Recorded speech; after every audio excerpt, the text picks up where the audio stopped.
first group.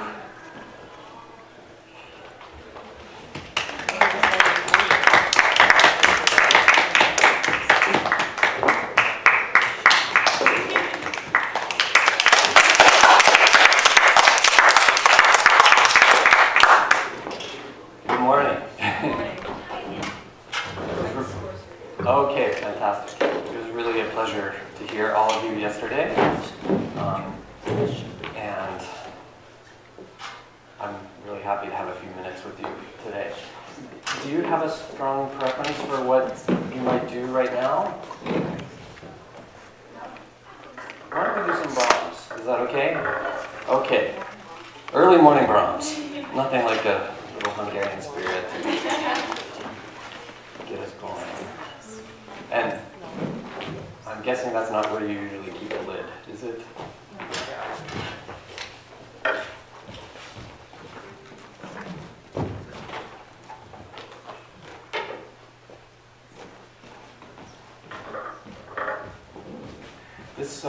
This movement is about 8 minutes long, right? I might just let you play it out, and then we'll talk afterwards. Yeah, it'd be nice to hear the whole thing.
been working together? Since mid-September. Mid-September. So relatively recently. And in this piece, there are lots of challenges, of course, but are there any special challenges that come towards the top of the list for the four of you? Transitions? Uh-huh. And how are you handling it? I'm going to try to find a way to get up on stage, but I'm listening. I don't know, we just kind of have to trust each other to do the right thing, which sometimes doesn't play out. Uh-huh. Okay.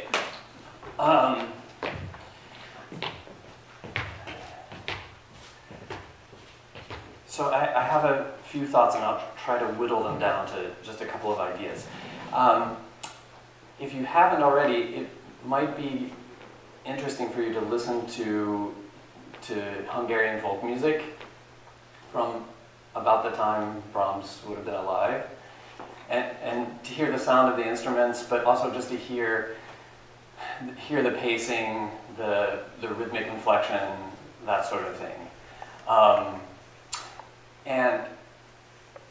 And what I'm getting at with that is that sometimes I feel like the way you all approach these different sections is, first of all, through tempo. I hear a lot of tempo variations. Of course, Brahms has written lots of tempo differentiations for us. But I also hear it, I hear lots of accents, and if you look at the page, you see lots and lots of accents, but I guess I would ask you guys to consider what those accents really mean. And sometimes I think they're just strong syllables more than anything, rather than really strong consonants, for example. Another interesting thing is that if you listen to, we can actually, thanks to YouTube now, we can listen to string playing that was recorded not so long after Brahms died, and there are even recordings of pianists who knew Brahms and even studied with Brahms, and their whole approach to musical inflection and pacing is really shocking to us in 2015. But there's a kind of flexibility in it, and so I think in this piece, of course, it has lots of energy and lots of flair, and you guys have that. I think I would encourage you not to lose the sense of phrasing. And so, in other words, when you see forte, più forte, fortissimo plus accent, just still keep in mind that we want to have a sense of phrase, and we want to have a chance for your folk instruments to ring. So, for example, in the first few bars, so that these phrases, for lack of a better expression, go somewhere. And I think what that means sometimes, I think the piano can actually become less of a piano, less of a percussion instrument, or maybe a different kind of percussion instrument, and often a string instrument. So, for example, with this left-hand part, it's like, in a way, it's sort of like another cello. And especially since you're playing in unison, these are like more strings, instead of necessarily a piano. I think even when it's marked fortissimo, I would try to find a way to let all of your sounds ring together,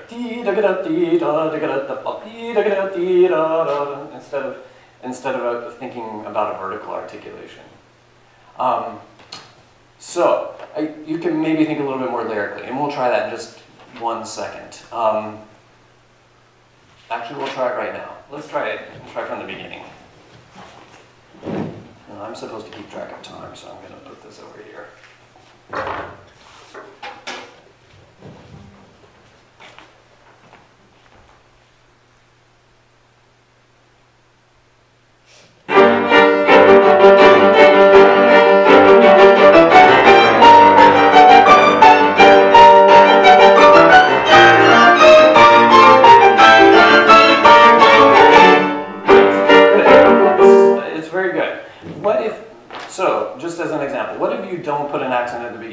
second measure, because there's not an accent there. We have dee da, ba ba ba dee da da da. And maybe, I think the opening measure, anytime you have this theme, the opening measure could actually be a little bit longer. Tee ta, and then not so long at the beginning of the second measure.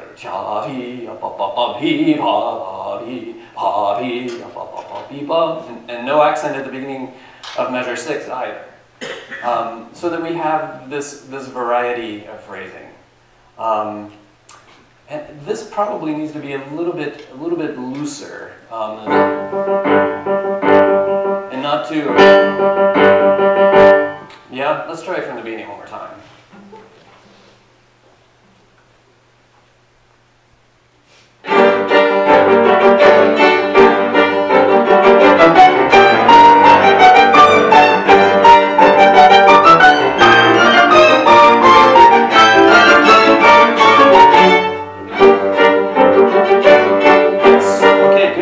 Good. Whenever you guys go towards the ends of these phrases, like the end of 6, the end of 12, places like that, make sure, and this is for violin and viola, because the cello and the piano are sort of their own entity. But make sure that last accented note has some length to it. The leading tone, we want to hear it going forward.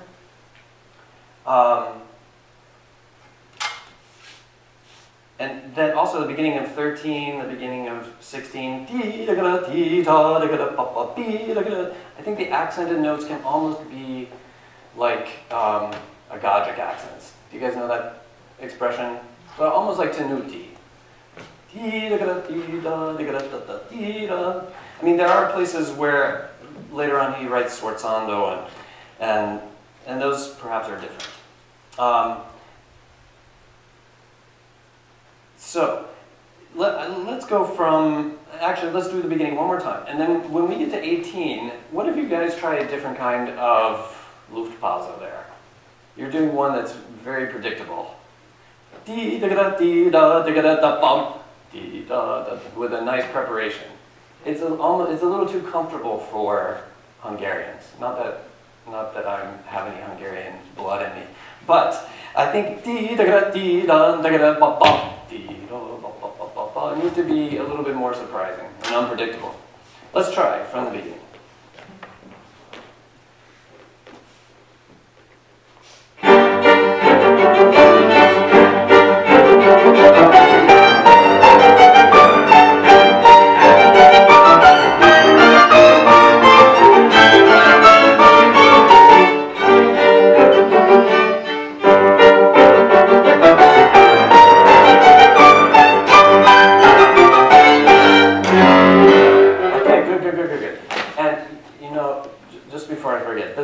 I think probably it needs to be more piano, and you did start to play more piano. The really lovely thing about the left hand of the piano part is that the cello is almost always doubling us. So that means you can be even easier with your left hand throughout. Yeah, because sometimes it gets just a little bit pointed. And I think in a way you have to try to imitate her sound a little bit more. Yeah, and let her also be a co-partner in creating accents and staccati and that sort of thing. I love that transition, the Luftpause that you guys played. It was more interesting. And then we also have the same thing in measure 31, 30 to 31. How much time, how much pause are you going to do? And also, is 31 the beginning of a phrase, or is it the conclusion of the previous phrase? And that determines what you do.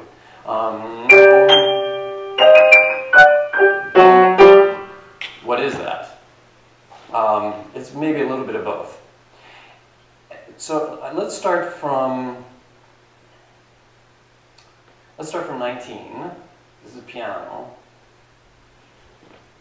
These offbeat figures, and I think I kind of remember this from yesterday. Sometimes the offbeat figures are, the syncopated chords are a little bit heavy, and it actually slows you guys down a little bit. So when they're playing, I would try to stay a little bit closer to the key, because then it helps you find your place in the ensemble. It's a little little bit heavy and then it starts to slow down a little bit. So again, think more like you're just improvising on your Hungarian folk instrument. And these accents, I really feel like all of the accented notes in this piece are melodic. So let's start from 19.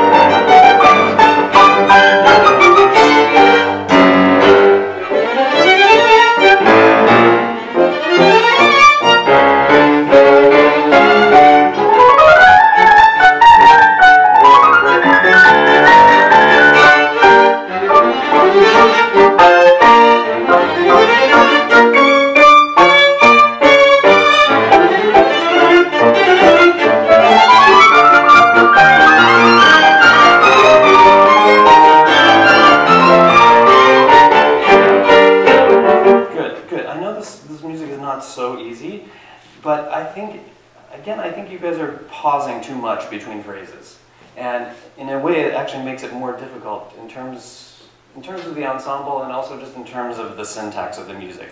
So for example, from 31,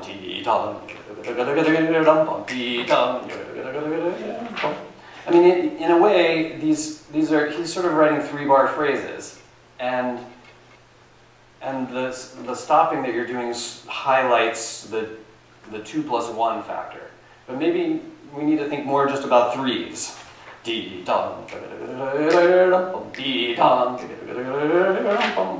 With fewer starts and stops. And then it can just keep going all the way until measure 46, or wait, no. All the way to the fortissimo at 61. Let's go from 31.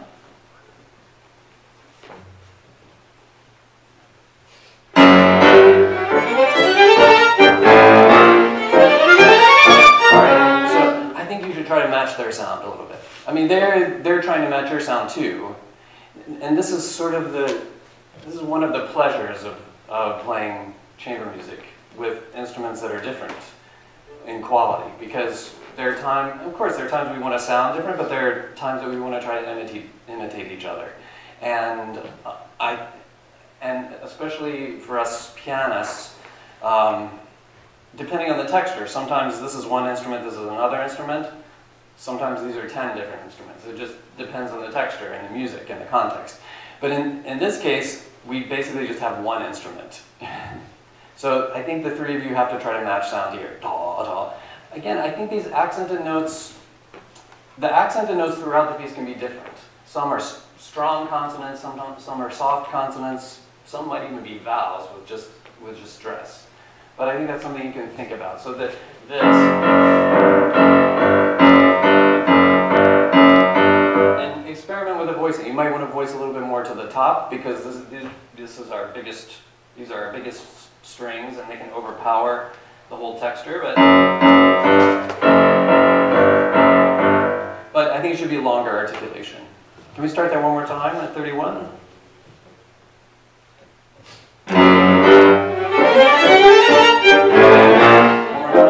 Yeah, I know it's tricky because you need time to change your mind, right? But I think the scale, you're doing a little bit of rubato, and that may be fine, but I think let's try one straightforward.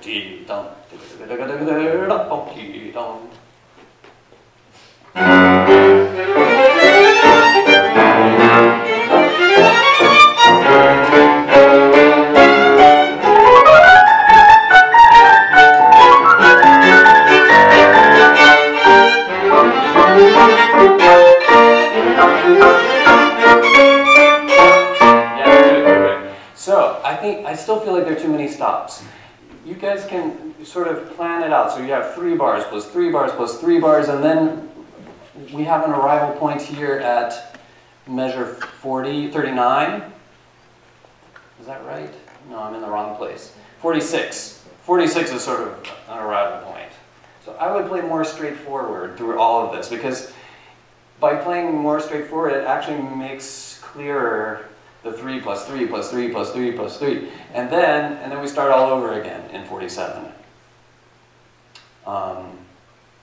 Let's just try that once, and then we're going to go to a different context. So let's do 31 one more time. So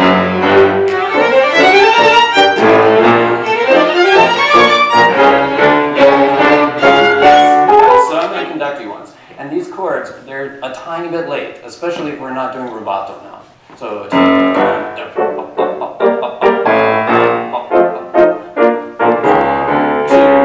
3, 1, 2. It's very clearly in 3 bars at a time. One more time.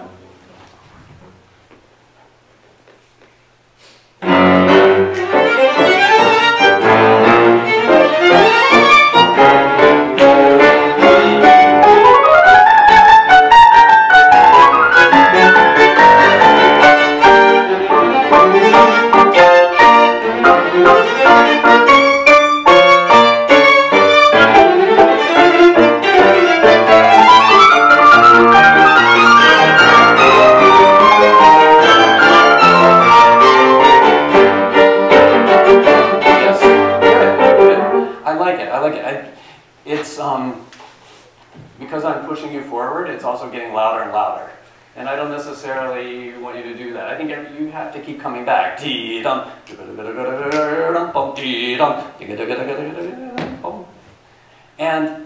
And always, so this is what I started out by saying, always make sure you know where you're going in these phrases, and almost always he leads us to the end of the phrases, instead of some apex in the middle. So hop up just a second. Like if we're at measure 47, for example. Goes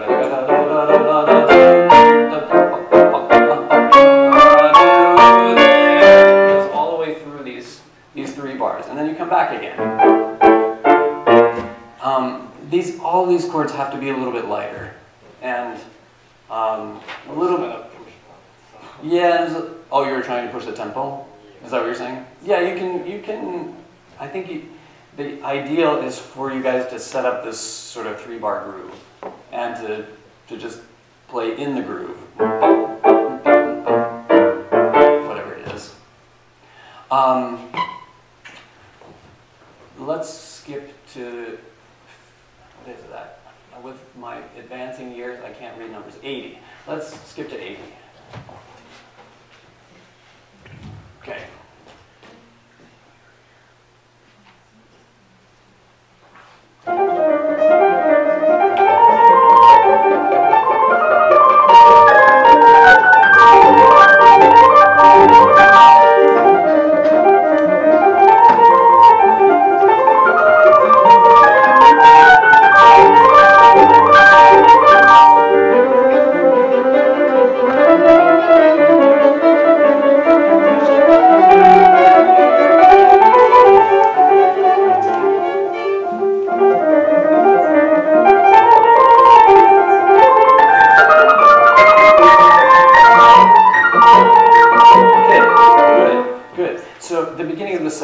It's marked molto leggero, and I felt like you achieved that pretty well. If you can sustain it throughout, so that this music, this episode is very concentrated. It's very, very small scale in a way.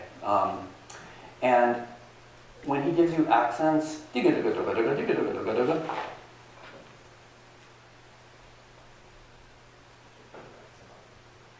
yeah, I think it's probably easier to play this music faster because it's not easy pianistically, and so if we need to fudge a little bit, a faster tempo helps. But I think the texture is actually much more interesting if it's held just a little bit and it's not too fast. And we hear, for example, all of the pizzicati harmonies. We hear the accents that you guys have.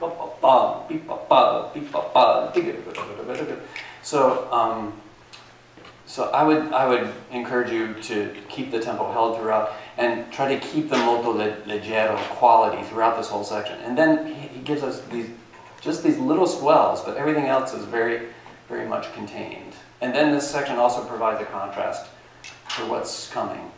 Let's just talk about one other thing. The meno presto, which I think is really good, is very open. In a way, it's more open than the beginning because this is fortissimo and the beginning was forte. But I would still encourage you to think about phrasing and where you're going. Another 3-bar phrase that has the feeling that it's going to the end of the 3-bar phrase. So more lyrical, more, again, think about the accents in different ways. You can play them differently at different times. And then, can we do just a little bit of 173? I would encourage you not to keep getting slower and slower and slower. Because underneath, hop up a second, we still have this accompanimental figure.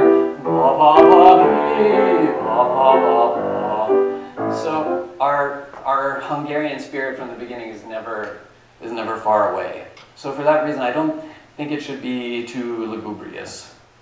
I think it also helps because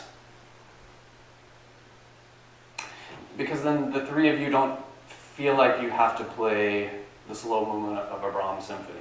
Maybe you want to. But it's not as folk-like or simple as if it's slightly more moving. Yep. Let's just start right, well, it would be nice to have the context of the tempo. Can we do measure 161 the second time?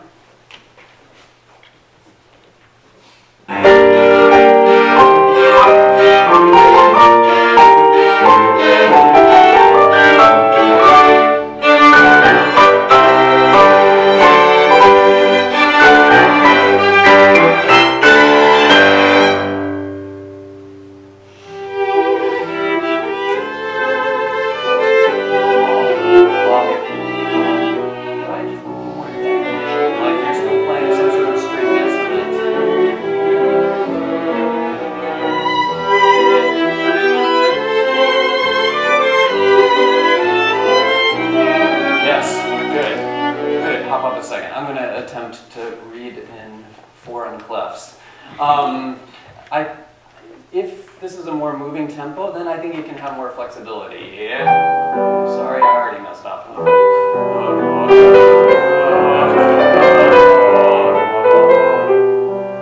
So you can go all the way to that. Now we finally we have 4-bar phrases instead of 3-bar phrases.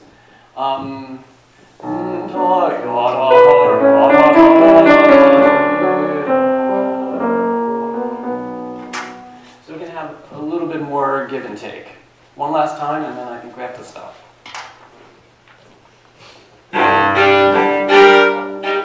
Oh, yeah, that's good. That's good.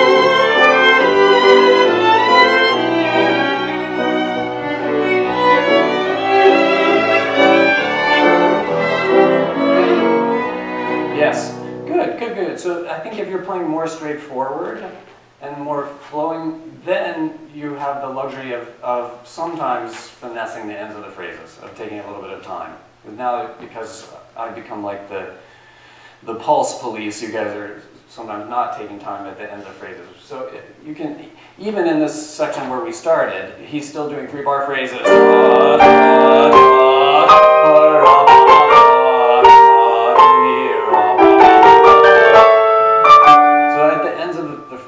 Bar, 6-bar phrases, you can take a little time. I think even the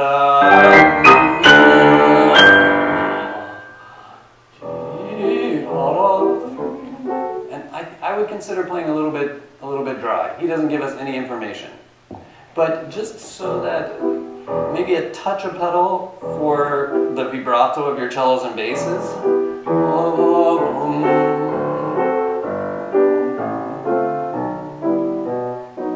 But not